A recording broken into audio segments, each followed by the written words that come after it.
तुम्हारा अन्नदाता। पग पग पर है संग तुम्हारे अन्नदाता। लहू किसानों का बन के पसीना सींचता है धरती का सीना। मेहनत का तेरी हक दिलवाने, नई तकनीक नई खोज बताने। पशुधन को गुणवान बनाना, पौध सुरक्षा को सिखलाना, खेती के सब गुर समझाने, भारत का सरताज बनाने। आठों पहर है संग तुम्हारे अन्नदाता अन्नदाता। नमस्कार, मैं हूं अमिता सिन्हा और आप सभी दर्शकों का अन्नदाता कार्यक्रम में स्वागत करती हूं। हर रोज की तरह कार्यक्रम में हम लेकर आते हैं खेती बाड़ी से जुड़ी हुई ढेर सारी जानकारियां। तो चलिए सबसे पहले देखते हैं क्या है विशेष आपके लिए इस कार्यक्रम में। लोबिया की उन्नत किस्में व बुवाई विधि पर जानकारी।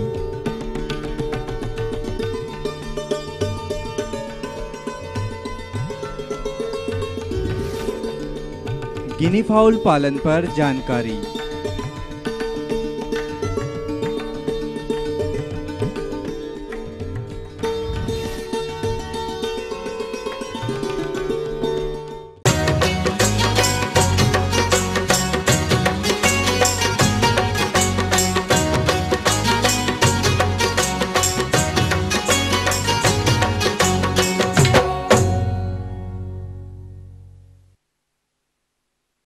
प्रदेश में जिन किसान भाइयों के खेत खाली हैं और साथ ही उनके पास सिंचाई की सुविधा है और वे सब्जियों में लोबिया की खेती करना चाहते हैं, तो इसके लिए आवश्यक है कि बुवाई के मुख्य बिंदुओं पर ध्यान दें, जिससे कि अच्छी उपज साथ ही आय भी प्राप्त कर सकते हैं। अतः किसान लोबिया की कौन कौन सी किस्मों का चयन करे, इस बुवाई विधि के बारे में जानकारी दे रही है कृषि अनुसंधान केंद्र पटना की वैज्ञानिका डॉक्टर संगीता कुमारी। भाई अगर गर्मा फसल लेना चाहते हैं तो मार्च तक में लगा दे, अभी समय है, वो बोरा लगा सकते हैं। बीज की बुआई कर रहे हैं तो उससे पहले हमें खेत की तैयारी कर ले, तो 2-3 देसी हल से या जो भी है ट्रैक्टर से जुताई करके पाटा चला दे।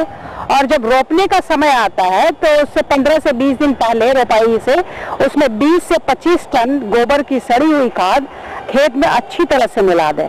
जब समय आ गया कि हमको अब रोपाई करना है तो 5 दिन पहले 10 दिन पहले उसमें उर्वरक के रूप में नाइट्रोजन, फास्फोरस तथा पोटास 30 किलोग्राम, 60 किलोग्राम और 60 किलोग्राम की मात्रा में मिला करके खेत में मिलाना है। पर किसान भाई ये ध्यान दे कि जो नाइट्रोजन है 30 किलोग्राम तो हमको एक साथ नहीं मिलाना है। पहला जो है आधा मात्रा बुआई के समय ही खेत में मिला देना है और उसके बाद शेष जो मात्रा है 1 महीने के बाद उसको खेत में छिड़काव के रूप में नाइट्रोजन को दे। इसमें कई सारी प्रजातियां होती हैं, तो जो मुख्य प्रजातियां हैं और बिहार में भी हम इसको लगा सकते हैं, उसमें पूसा कोमल हो गया, काशी कंचन हो गया, काशी उन्नति हो गया, अर्का गरिमा हो गया, अर्का समृद्धि हो गया। ये सारे किस्मों का चुनाव हमारे किसान भाई बिहार के लिए कर सकते हैं। किसान भाइयों, प्रजातियों के चयन के बाद आपको यह भी जानना आवश्यक है कि आप प्रति एकड़ कितना बीज प्रयोग करेंगे।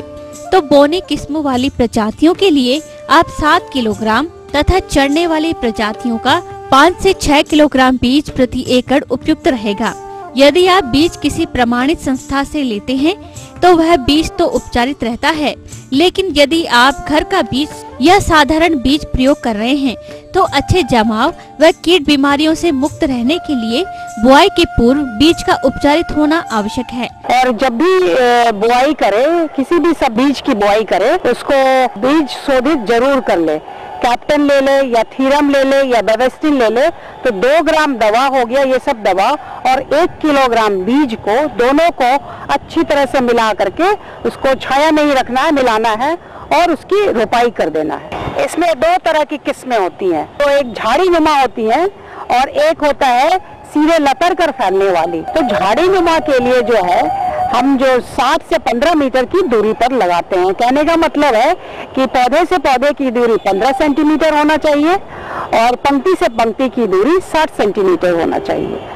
और जब लतरने वाली है तो उसके लिए हमको 60 और 45 सेंटीमीटर की दूरी पर बुआई करनी चाहिए। तो हमारा जो है खेत कि भाई खरपतवार से उनका खेत खाली रहे और उत्पादन अच्छा हो, तो बुआई के 48 घंटे बाद उसमें जो स्टॉम्प नाम की दवा आती है 3.3 लीटर 1000 लीटर पानी में घोल करके उसमें एक घास से नियंत्रित रहेगा। गर्मी का जब मौसम है तो गर्मी के मौसम के लिए अगर हम बुआई करते हैं तो उसमें सिंचाई की आवश्यकता काफी पड़ती है।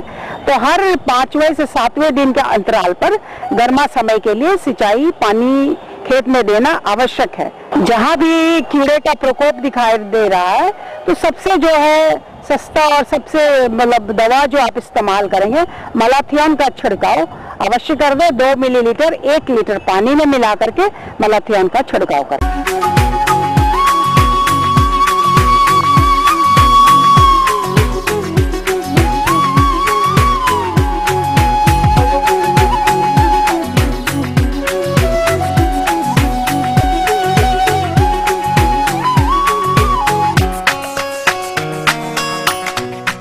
मुर्गी पालन के अंतर्गत गिनिया फाउल पालन काफी लाभकारी व्यवसाय है, जिसकी कम लागत से शुरुआत करके सुगमता पूर्वक पालन किया जा सकता है। लेकिन इसके साथ साथ वैज्ञानिक पालन विधि के साथ साथ उचित आहार, आवास एवं देखरेख प्रबंधन करना बेहद जरूरी होता है।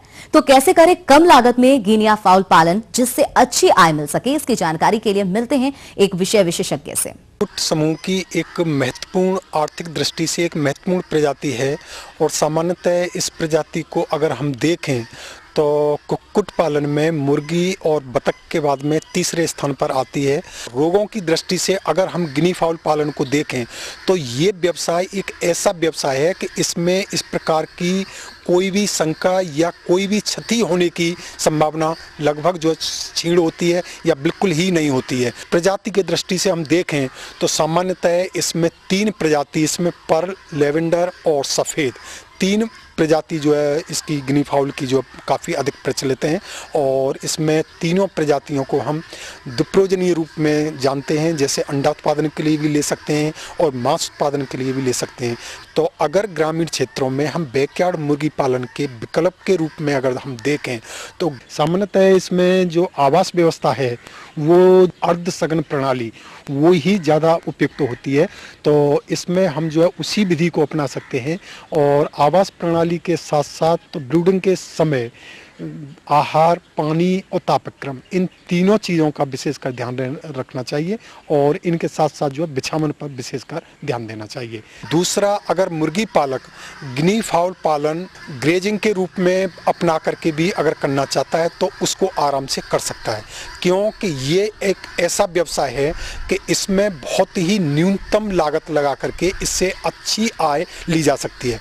इसको अगर हम जो है बिना किसी संतुलित आहार के पालना चाहते हैं तो गिनी फाउल पालन आराम से किसान जो कर सकता है और ग्रेजिंग के रूप में 25, 30, 40 गिनी फाउल का एक समूह पाल करके और उनको चुगा करके आराम से पाल सकते हैं। तो इस प्रकार जो अगर ये कहा जाए कि मुर्गी की तुलना में आहार पे लगभग जो है इसका 1/8 या 1/10 भाग भी अगर हम खर्च करें तो इस व्यवसाय को हम अपना करके अच्छा लाभ अर्जित कर सकते हैं। वैसे अगर इसको हम जो वैज्ञानिक तरीके से अपनाना चाहते हैं तो और भी अच्छा लाभ ले सकते हैं और वैज्ञानिक तरीके से अपनाने के लिए इसमें हमें आयु के अनुसार, जैसे मुर्गियों में हम जो संतुलित आहार जो देते हैं तो उसमें भी हम जो है 1 से 8 सप्ताह तक जो है आरंभिक राशन या स्टार्टर राशन जो है और 8 सप्ताह से जो है 20 सप्ताह तक हम जो है इसमें ग्रोअर या वर्धक राशन और 20 सप्ताह से ऊपर जो है लेयर राशन दे करके उनसे अच्छा अंडा उत्पादन और भी लिया सकता है, अच्छी बढ़वाल ली जा सकती है उसमें जो है और अच्छा लाभ जो है उससे अर्जित किया जा सकता है। दूसरा, इसमें अगर हम देखें तो ये जो गिनी फाउल है ये सीजनल अंडा उत्पादक है। इसमें जैसे 7-8 सप्ताह पे जो है अंडा उत्पादन शुरू होता है, मार्च से लेकर के अक्टूबर तक जो है अंडा उत्पादन होता है और इस अवधि के चक्र में जो एक पक्षी है वो लगभग जो है 125 से 130 तक जो है इसमें अंडे मिल जाते हैं और लगभग जो है उसी पक्षी को हम 3 साल लगातार जो है एक क्रम में जो है अंडा उत्पादन के लिए उपयोग में ला सकते हैं। तो 3 साल के पूरे 3 चक्र में लगभग एक मादा पक्षी से लगभग हम 350 पौने 400 तक जो है अंडे ले सकते हैं इसमें जो है। और इस व्यवसाय को दूसरी दृष्टि से और देखें तो इसका अंडा और मांस वो इसमें प्रोटीन की की मात्रा बहुत ज़्यादा और कोलेस्ट्रॉल की मात्रा जो है काफ़ी कम होती है। तो अंडा और मांस इसका जो है हृदय रोगियों को अगर हम जो है दवा के रूप में संस्तुति करें या रिकमेंड करें तो उसमें भी कोई संदेह नहीं। तो इसका मीट और अंडा उस दृष्टि से भी लाभकारी होता है। और इस व्यवसाय को अपना करके खासकर जो लघु एवं सीमांत किसान हैं वो वास्तव में इससे अच्छा लाभ अर्जित कर सकते हैं। ये थी कुछ उपयोगी जानकारियां और अब लेते एक छोटा सा कमर्शियल ब्रेक और जल्द लौटेंगे और कार्यक्रम में आगे दिखाएंगे आपको महत्वपूर्ण जानकारियां। मिर्च की फसल में समसामयिक कार्य।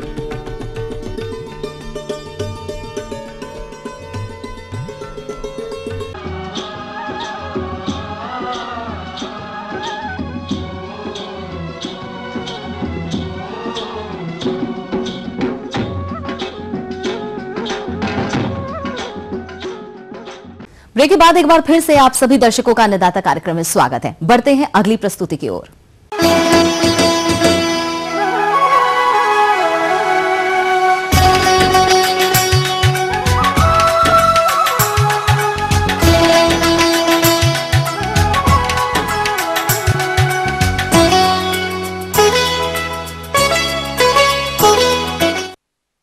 मिर्च की फसल जिन किसानों ने नवंबर महीने में लगाई वो अभी फसल पुष्पन एवं फलन अवस्था पर है। तो इस फसल से अधिक पैदावार लेने के लिए इस समय कौन कौन से समसामयिक कार्यों को करना आवश्यक है, जानकारी के लिए मिलते हैं एक विषय विशेषज्ञ डॉक्टर शेखर सिंह बघेल से। बहुतायत में कृषक हमारे मिर्च की खेती करते हैं और जैसा कि आप जानते हैं कि इस समय चल रहा है मिर्च की फलन या पुष्पन की अवस्था जो चल रही है। और ऐसे समय में हमारे किसान भाई इस बात का विशेष रूप से ध्यान रखें कि कुछ समसामयिक बातें हैं, इनका ध्यान रखते हुए अगर आप खेती करते हैं तो आपका मिर्च का अच्छा उत्पादन भी प्राप्त होगा, साथ ही साथ आप बाजार भाव भी अच्छा प्राप्त करेंगे। सबसे पहली बात आती है कि आपके खेत में अगर मिर्च लगी हुई है तो आपको निंदाई गुड़ाई या जो खरपतवार है उनकी अच्छी तरीके से खेतों से बाहर सफाई करनी है और बाहर करना है, ताकि आपके खेत में रोग व्याधियों की समस्या कम से कम आए। और साथ ही साथ जो आपने खाद या उर्वरक दिया है उसकी सही मात्रा, सही उपयोग आपके जो मिर्च के पौधे हैं वो कर सकें। इसलिए आपको खरपतवारों को अच्छी तरीके से खेत से बाहर करना है। इसके बाद आती है खेत में पानी की।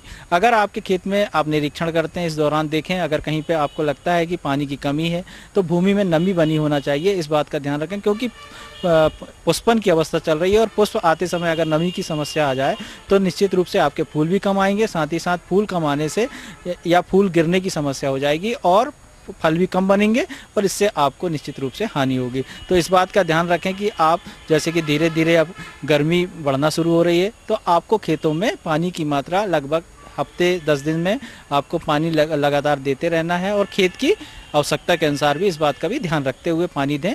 कई बार तो देखा गया है कि जो हमारी मिर्च की फसल है इस वक्त सबसे ज़्यादा रस चूसक कीट जो कि उत्पन्न अवस्था आ रही है और पौधों का विकास भी हो रहा है। तो ऐसे समय में रस चूसक कीटों की समस्या बहुतायत में देखी जाती है, जो कि रस चूस लेते हैं पत्तियों के या फूलों के और इससे नुकसान होता है। जैसा कि अभी समय चल रहा है तो इस वक्त एक चुर्रा मुर्रा जो बीमारी एक मिर्च की सबसे प्रमुख हम बीमारी कह सकते हैं, जिसका कि वाहक के रूप में जो सफ़ेद मक्खी है ये पूरा चुर्रा मुर्रा की बीमारी को फैलाने में मदद करती है। तो हमें चाहिए कि इस जो सफ़ेद मक्खी है इसकी रोकथाम करें ताकि ये चुर्रा मुर्रा की जो बीमारी है ये कम से कम हमारी मिर्च की फसल में लगे और आपकी फसल बचाव हो सके। इसके लिए आप तो सबसे पहली बात आती है कि हम पहले से इसके लिए आप नीम का तेल 5 ml प्रति लीटर पानी में घोल बनाएं और उसका अगर आप छिड़काव करते हैं तो प्रारंभिक रूप से इस प्रकार के जो कीट हैं रस चूसक, इनकी समस्या से निजात मिल जाएगा। साथ ही साथ आप देख रहे हैं कि कई बार समस्या बहुत ज़्यादा हो रही है तो आपको इसको रोकने के लिए रासायनिक दवा की तरफ भी ध्यान दे सकते हैं। इसके लिए आप या तो इमेडाक्लोप्रिड जो दवा है इसकी लगभग 1.5 से 2 ml मात्रा प्रति लीटर पानी में घोल बनाकर अगर आप छिड़काव करते हैं तो आपकी जो मिर्च की फसल में चुर्रा मुर्रा की बीमारी है इससे भी निजात मिल सकती है। इसके साथ ही साथ इस बात का ध्यान रखें कि आपकी फसल में एंथ्रेक्नोज जो है इसमें देखेंगे आप पत्तियों में किनारे में धीरे धीरे सिकुड़न आ जाती है, काला पड़ने लगते हैं और धीरे धीरे पत्तियां सिकुड़ने लगती हैं और सूख कर गिर जाती हैं। इससे भी प्रकाश संश्लेषण की समस्या आएगी, पौधों को भोजन प्राप्त करने में समस्या आएगी और आपके पौधों में जो पुष्प हैं वो भी धीरे धीरे कम होते जाएंगे, गिरते जाएंगे। तो इसके लिए आप दवा जो है उसमें मैनकोजेब जो दवा है उसकी लगभग 2 ग्राम मात्रा प्रति लीटर पानी में घोल बनाएं और उसका अगर आप छिड़काव करते हैं तो आपको एंथ्रेक्नोज जो बीमारी है उससे मिर्च की फसल को फायदा हो सकता है और आपकी जो समस्या आ रही है उनसे निजात मिल सकती है। किसान भाई, कई बार देखा जाता है कि खेतों में हमारे जो मिर्च की फसल लगी है तो कई बार फूलों के गिरने की समस्या भी देखी जाती है, और फूलों को गिरने से बचाने के लिए प्लानोफिक्स जो पौधवर्धक है इसकी लगभग 4.5 ml मात्रा प्रति 10 लीटर पानी में घोल बनाकर इसका छिड़काव करें तो आपको निश्चित रूप से आपके जो पौधों से फूल गिर रहे हैं इसकी समस्या से निजात मिल सकती है और आप मिर्च की फसल का अच्छा उत्पादन प्राप्त कर बाजार में अच्छा भाव प्राप्त कर अच्छा लाभ कमा सकते हैं।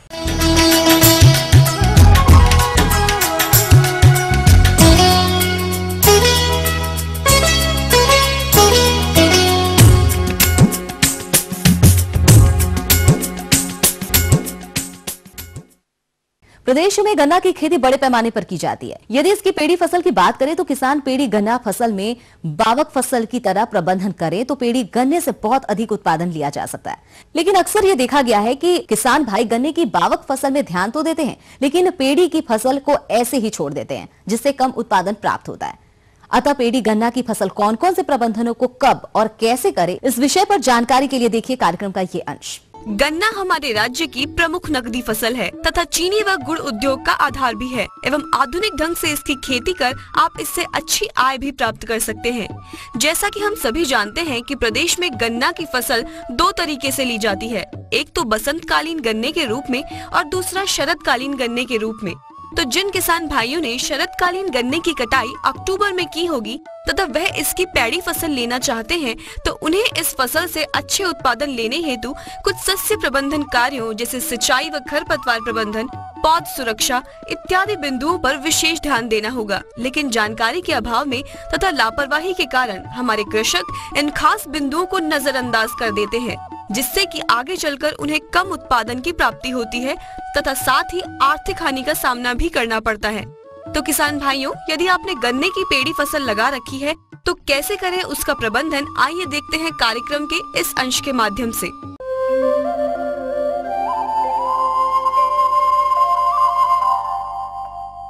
किसान भाइयों, जिस मुख्य फसल की पेड़ी रखनी हो वह खेत बीमारी तथा कीड़े मकोड़े से रहित होना चाहिए। साथ ही समुचित पौधे की संख्या आवश्यक है। मुख्य फसल काटने के बाद कई कारणों से पौधे की संख्या कम हो जाती है। पेड़ी फसल में कम से कम 27,000 झुंड हेक्टेयर होना चाहिए। पेड़ी ईख की खेती के लिए उन्हीं प्रभेदों को चुनना चाहिए जिसमें अंकुरन करने एवं कल्ले फूटने की अधिक क्षमता हो।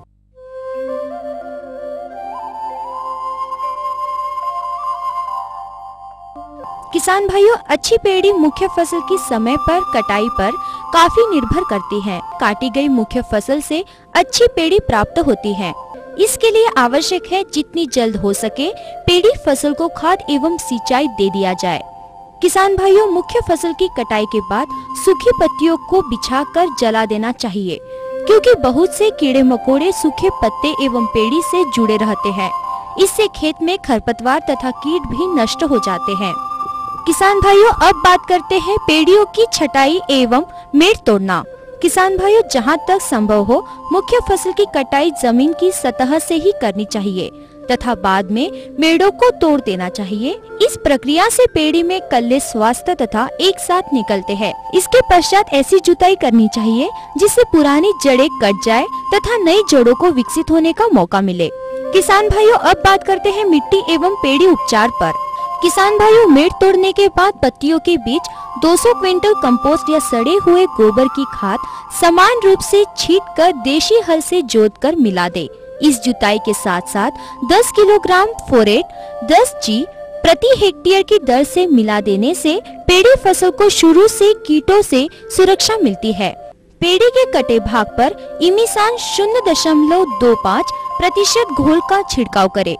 किसान भाइयों, अब बात करते हैं खाली जगहों को भरने पर। किसान भाइयों, पेड़ी की सामान्य फसल में ईख की पत्तियों में प्रति मीटर की दूरी पर 3 झुंड होने चाहिए। इस प्रकार खेत में लगभग 38,240 झुंड प्रति हेक्टेयर होना चाहिए। खाली स्थानों की संख्या अधिक होने पर अंकुरित ईख की रोपाई कर दे। खाली स्थान की भराई के बाद तुरंत पानी देना चाहिए। किसान भाइयों, अब बात करते हैं उर्वरक की मात्रा पर। किसान भाइयों, पेड़ी फसल में पेड़ियों की छटाई के 3 सप्ताह बाद ही रासायनिक उर्वरक का व्यवहार करें। 150 किलोग्राम नत्रजन, 50 किलोग्राम फॉस्फेट यानी स्फूर एवं 60 किलोग्राम पोटैश प्रति हेक्टेयर की दर से अनुशंसित है। इसमें आधा नत्रजन तथा पूरा फास्फोरस एवं पोटैश पेड़ियों की छटाई के 3 सप्ताह बाद व्यवहार करें। बाकी बचे नत्रजन की आधी मात्रा में से 1/4 मात्रा 5 सप्ताह बाद तथा शेष 1/4 मिट्टी चढ़ाते समय जून के अंत में व्यवहार करें। किसान भाइयों, अब बात करते हैं पेड़ी फसल में सिंचाई प्रबंधन के बारे में। पहली सिंचाई सूखी पत्तियों को जलाने के बाद पेड़ियों की छटाई कर करें। बाद की सिंचाई 3-4 सप्ताह के अंतराल पर इस प्रकार कुल 4 से 5 सिंचाई देना आवश्यक है। प्रत्येक सिंचाई के बाद अंतर्कर्षण करना आवश्यक है। ठीक समय पर उचित तरीके से अंतर्कर्षण करने से पेड़ी फसल के विकास में काफी सहायता मिलती है। प्रारंभ में 1-2 बार अंतर्कर्षण खुरपी से तथा बाद में 3 फारा या 5 फारा हल से करें। मानसून की वर्षा के समय खेत में जल जमाव की स्थिति में जल निकास का उचित प्रबंधन होना चाहिए। किसान भाइयों, अब बात करते हैं पेड़ी फसल के बंधाई प्रबंधन पर।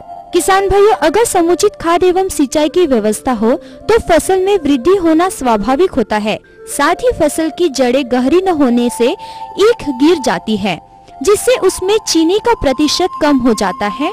फलस्वरूप ईख की पैदावार भी प्रभावित होती है। तेज बरसात एवं तेज हवा के कारण फसल के गिरने का काफी डर रहता है। अतः अगस्त में मध्य सितंबर तक बांधने का काम अवश्य कर लेना चाहिए। इसके लिए 2 समांतर पत्तियों के झुंडों को एकांतर श्रृंखला में पत्ती रस्सी विधि से बांधना चाहिए। पत्ती रस्सी विधि में ईख की ही कुछ सूखी एवं कुछ हरी पत्तियों को मिलाकर रस्सी बना ली जाती है। इस प्रकार अनुशंसित शस्य क्रियाओं द्वारा मुख्य फसल के समान पेड़ी फसल से उपज प्राप्त की जा सकती है।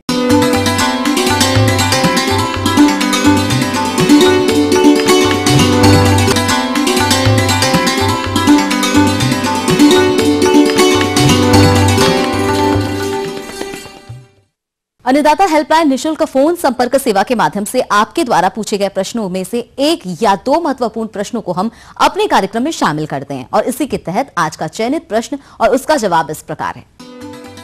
ग्राम मछुआ टोली, जिला रांची के कृषक हरदेव, आप अन्नदाता निशुल्क फोन संपर्क के माध्यम से सुकर के बच्चों की देखरेख पर जानकारी चाहते हैं। तो हरदेव जी, इसे तो देखिए कार्यक्रम का यह अंश। सुअर में नवजात शिशुओं की मृत्यु दर कैसे कम की जाए। तो अब प्रश्न ये होता है कि बच्चों में कौन कौन सी बीमारियां होती हैं और फिर उनका हम रोकथाम किस तरीके से करें। तो शुरुआत हम करते हैं माँ के गर्भ से।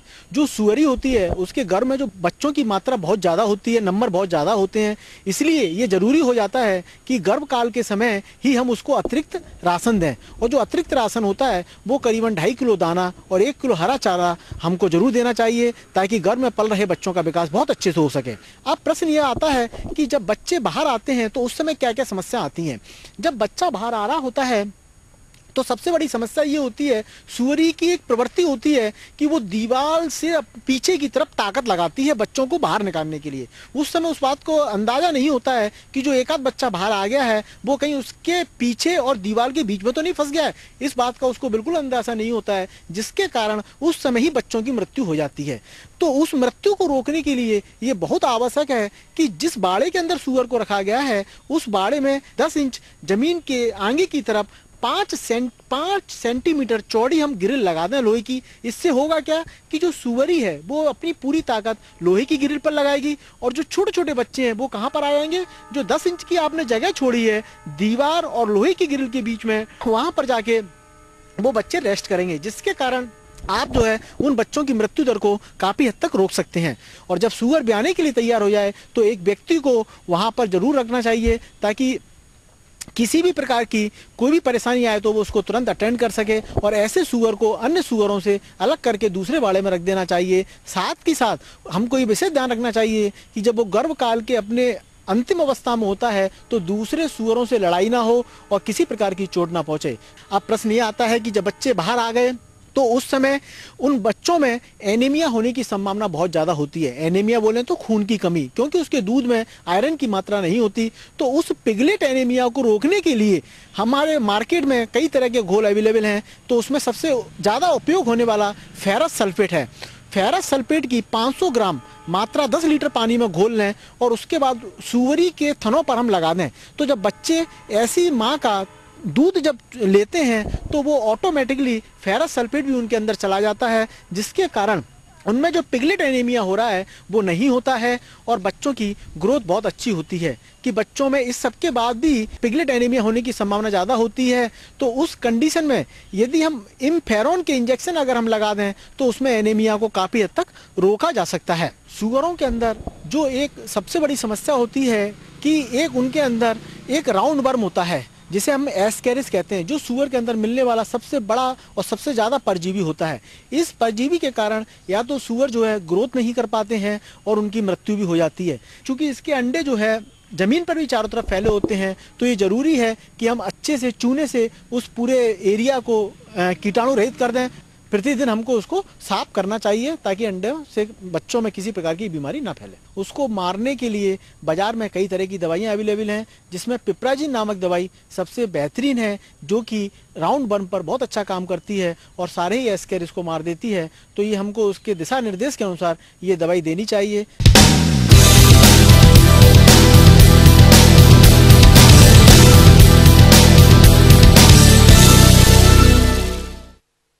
राज्य के विभिन्न मंडियों में कृषि उत्पादों के चढ़ते उतरते बाजार भाव की संक्षिप्त जानकारी इस प्रकार है।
हम ये उम्मीद करते हैं कि आज का कार्यक्रम आप सभी दर्शकों के लिए उपयोगी रहा होगा।